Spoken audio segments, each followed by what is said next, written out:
connections. TCP is said to be connection oriented because connection has to be established between the two application process before they start transmitting the data. As part of TCP connection establishment, both sides of connection will initialize many TCP state variables associated with the TCP connections. So the TCP connection provides a full duplex service.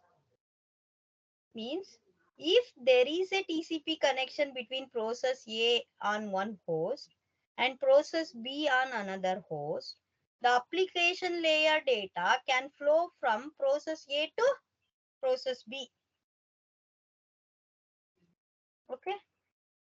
And at the same time as the application layer data flow from process B to process A. So the TCP connection is also always point to point, that is between single sender and single receiver. Multicasting is not allowed. Once the TCP connection is established, the two application processes can send the data to each other. Let's consider the sending of data from the client process to server process. The client process passes a stream of data through the socket. Once the data passes through the door, the data is in the hands of TCP running in the client. The TCP directs this data to the connection send buffer, which is one of the buffer that is set aside during the initial three-way handshake. From time to time, TCP will grab chunks of the data from the send buffer and passes the data to the network layer. So the maximum amount of data that can be grabbed and placed in segment is limited by MSS, that is maximum segment size. So the MSS is typically set by first determining the length of the largest link layer frame that can be sent by the local sending host, that is maximum transmission unit MTU. So the MSS to ensure that the TCP segment plus TCP IP header length will fit into a single link layer frame.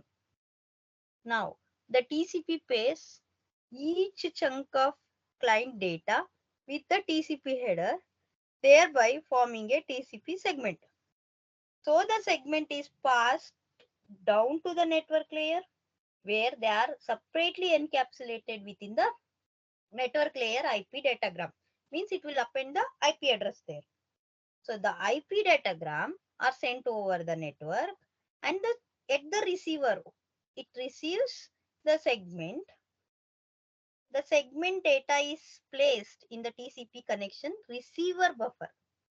So the application then reads the stream of data from this buffer, and each side of the connection has its own buffer and own each side. We have send buffer also, receive buffer also with respect to TCP.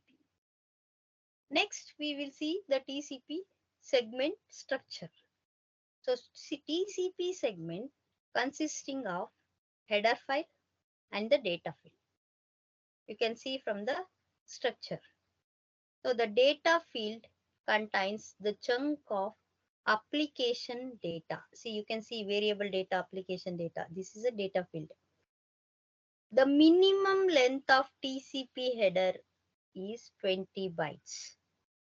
So the header will include source port and destination port numbers, which are used for multiplexing and demultiplexing the data from R to the upper layer applications. So the header fields also includes some of the checksum for error detections. So we will explain the TCP segment header with the following fields. We have here first 32-bit sequence number, and 32-bit acknowledgement number, that is a field that is used for the TCP sender and the receiver in implementing the reliable data transfer service. Next, we have a receive window that is of 16-bit, which is used for the flow control.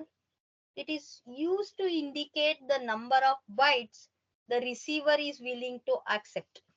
And we will be having a 4-bit space of header length, specifies the length of the TCP header in 32-bit words. So the TCP header can be a variable length due to the TCP optional field. So the optional or the variable length option field is used when the sender and the receiver negotiate the MSS, that is maximum segment size, or a window scaling factor for use in high speed network.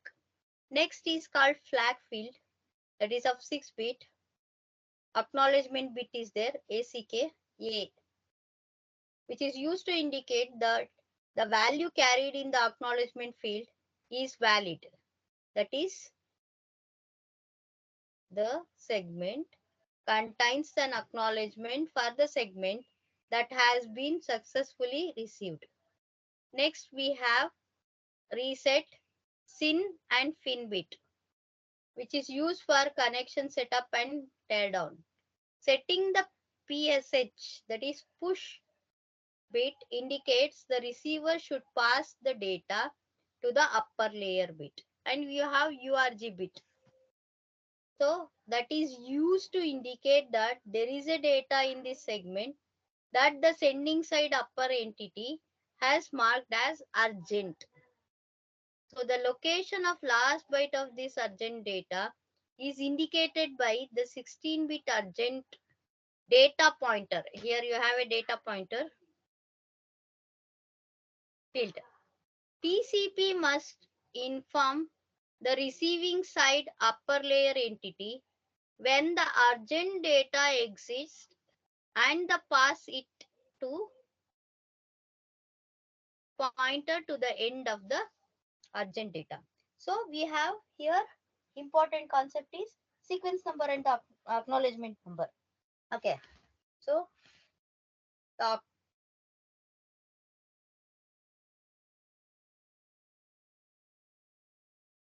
it now.